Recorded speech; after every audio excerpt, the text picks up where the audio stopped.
আমরা অনেক সময় খুঁজি যে সাদকায়ে জারিয়া কিভাবে করা হয়। সাদকায়ে জারিয়া এটা সব থেকে বেশি গুরুত্বপূর্ণ আমাদের জন্য। অনেক সময় বাপ মার জন্য, মৃত ব্যক্তিদের জন্য আমরা সাদকায়ে জারিয়া খুঁজি যে কোথায় আমরা সাদকা করব। একটা হাদিস আজকে নিয়ে নেন, তাতে সাদকায়ে জারিয়ার কয়েকটা দিক, মোটা মোটা দিক রাসূল সাল্লাল্লাহু আলাইহি ওয়াসাল্লাম উল্লেখ করেছে। সেই হাদিসটা মুসনাদে বাজ্জারে রয়েছে ৭২৭৯-তে এবং সাহিয়া তারগিব বা তারহিবের মধ্যে ৭৩-এ রয়েছে, সাহিউল জামিয়া আস-সাগীরের মধ্যে ৩৬০২ নম্বরে রয়েছে। আনাস রাদিয়াল্লাহু তাআলা তার বর্ণনাকারী, ক্বালা ক্বালা রাসূলুল্লাহ সাল্লাল্লাহু আলাইহি ওয়াসাল্লাম সাবউন ইয়াজরি লিল আবদি আজরুহুন্না মিন বাদি মৌতিহি। ৭টা জিনিস আছে তার মৃত্যুর পরেও তাকে নেকি পৌঁছাতে থাকবে। আপনি যদি ৭টার কোনো একটা কিছু এই জমিনে করে যান, তাহলে আপনার মরে যাওয়ার পরে ওই আপনার কর্ম আপনাকে নেকি পৌঁছাবে কবরে। ৭টা এরকম কাজ আছে। সেটা কি? ওহিয়াফি কবরিহি, মানে আপনার কবরে আপনার নেকি পৌঁছবে। কি করলে? মান আল্লামা ইলমান, যেই ব্যক্তি কাউকে শিক্ষা দিল। মানে আপনি ছাত্র যদি তৈরি করতে পারেন, তাহলে এই ছাত্ররা যত নেকি করবে এই নেকি আপনার কবরে পৌঁছবে। আপনার এলম যদি ছড়িয়ে যান, আপনার কাছ থেকে যারা এলেম নিয়েছে, এই তালেবুল এলেম যারা, আপনার এলেম দ্বারা যারা উপকৃত হয়েছে, তাদের নেকির কারণে আপনার কবরে সেই নেকি পৌঁছবে। এই জন্য আমাদেরকে ছাত্র বানাতে হবে, শিক্ষা দিতে হবে, বাচ্চাদের কুক যাকে হোক। মান আল্লামা ইলমান আও কারা নাহারান, কেউ যদি ঝর্ণা, নহর মানে নদী, খাল খনন করে দেয়, তার মানে যার টাকায় নহর হবে, এই নহর থেকে যত মানুষ উপকৃত হবে, যত পশু উপকৃত হবে, এক কথায় যত উপকার এই নহর থেকে হবে, আপনার কবরে এই সাদকায়ে জারিয়ার নেকি আপনার কাছে পৌঁছবে।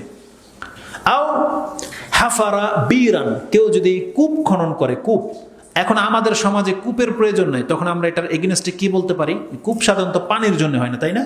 তাহলে আমরা যদি এখন নলকূপ, ডিপ টিউবওয়েল যারা বসায়, তার মানে এই ডিপ টিউবওয়েল থেকে যত পানি খাবে মানুষ, এই নেকি আপনার কবরে পৌঁছবে। তারপরে কি আছে?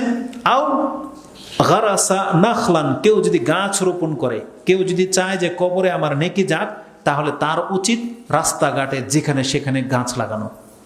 কেউ যদি গাছ লাগায়, তাহলে এই গাছের ফল হচ্ছে সব সাদাকা।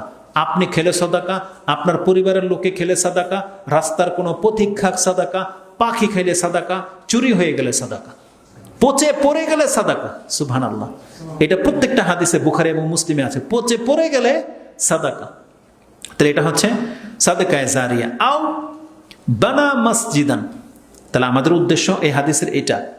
আর কেউ যদি মসজিদ বানায়, তাহলে এই মসজিদ যতদিন পর্যন্ত পৃথিবীর জমিনে টিকে থাকবে, তার মানে ততদিন কবরে সে নেকি পেতে থাকবে। এটা হচ্ছে সাদকায়ে জারিয়ার একটা উৎস। কি? মসজিদ বানানো, যেমন গাছ লাগানো, তেমন হচ্ছে মসজিদ বানানো। আও ওয়াররাসা মুসহাফান, অথবা কেউ যেন কোরআনের মুসহাফ অন্যকে দেয়, ওয়ারিস করে, মুসহাফের ওয়ারিস। বা অনেক মুসহাফ, যেমন সৌদি আরবে বাদশাহ ফাহাদ সম্ভবত তার একটা প্রেসে আছে, সেখানে শুধু তার টাকায় কোরআন ছাপে, 1 টাকাও কার কাছ থেকে নেয় না। তার প্রেস, শুধু সে প্রেস করেছে, শুধু এটাতে কোরআন ছাপবে, পুরো ওয়ার্ল্ডে ছড়িয়ে দিচ্ছে সে কোরআন। তার মানে তারা এই সাদকায়ে জারিয়াগুলো গ্রহণ করেছে। আও তারাকা ওয়ালাদান ইস্তাগফিরু লাহু বাদা মাউতিহি, অথবা এই জমিনে এত সংখ্যায় আপনার সন্তান জন্মে যান, যেই সন্তানরা আপনার জন্য দোয়া করবে। এটা আরো সহজ পথ, যেন আপনার টাকাই লাগবে না। বিয়ে করেন, সন্তান জন্মান, তাহলে কি হবে?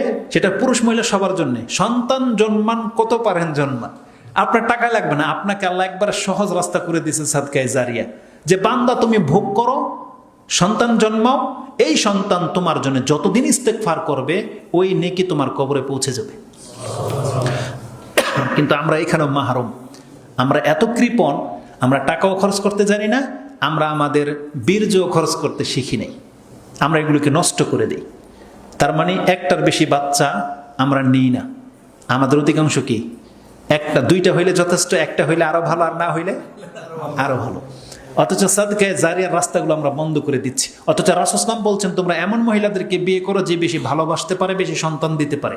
তাজাওয়াজু আল ওয়ালুদ আল ওয়াদুদ আল ওয়ালুদ, ভালোবাসতে পারে, সন্তান বেশি জন্ম দিতে পারে, এমন মহিলাদেরকে বিয়ে করো। কিন্তু আমরা এমন মহিলাদেরকে বিয়ে করেছি যাদের 1টা 2টা পেট কেটে বের করতে পারলে বা শেষ, লাইফ শেষ। একেবারে রাস্তা বন্ধ, পুরোই বন্ধ হয়ে গেছে, আমাদের রিজিক বন্ধ হয়ে গেছে। এই জন্য আমরা যদি আবার আরেকটা বিয়ে করতে চাই, এটা আরেক বড় ফিতনা, ঘরে অশান্তি শুরু হয়ে যাবে। তার মানে আমরা যতটা কৃপণ হয়েছি, আল্লাহ আমাদের তকদিরকে ততটা বেশি ছোট করে দিয়েছে। না আমরা টাকা খরচ করার মাধ্যমে পরকাল কামাচ্ছি, আর না আমরা সন্তান জন্ম দিয়ে পরকাল কামাতে পারতেছি, কিছুই না। আমাদের রাস্তাগুলো সব বন্ধ হয়ে যাচ্ছে। আমরা যেন শুধুমাত্র দুনিয়া নিয়ে, নিজের মান মর্যাদা স্ট্যাটাস এগুলো নিয়ে পড়ে আছি, কিন্তু নাজাতের কারো কোনো চিন্তা নেই। কিন্তু প্রত্যেকটা মানুষের কিছু না কিছু এই জমিনে এমন কিছু করে যাওয়া উচিত, যেটা মরে গেলেও তা থেকে সে কল্যাণপ্রাপ্ত হতে পারে। আপনাকে অনেকগুলো রাস্তা দেখিয়ে দেওয়া হয়েছে, আপনি সেই রাস্তার কোনো একটা আপনি গ্রহণ করেন। এটা শুধু আজকে আমাদের মসজিদ নিয়ে আলোচনা, কিন্তু এই হাদিস থেকে যেহেতু আমরা অনেক কিছু পাচ্ছি, এক কথায় আমাদেরকে এই জমিনে টার্গেট করতে হবে। আমি তো বেশি দিন থাকবো না, কিন্তু আমি আমার নাজাতের জন্যে আমি এই আল্লাহর জমিনে এমন একটা কিছু করে যাই, যাতে করে মরার পরেও আমি নেকি পেতে পারি। তো এই 7টার মধ্যে একটা হচ্ছে মসজিদ বানানো, আমাদেরকে মসজিদ বানাতে হবে।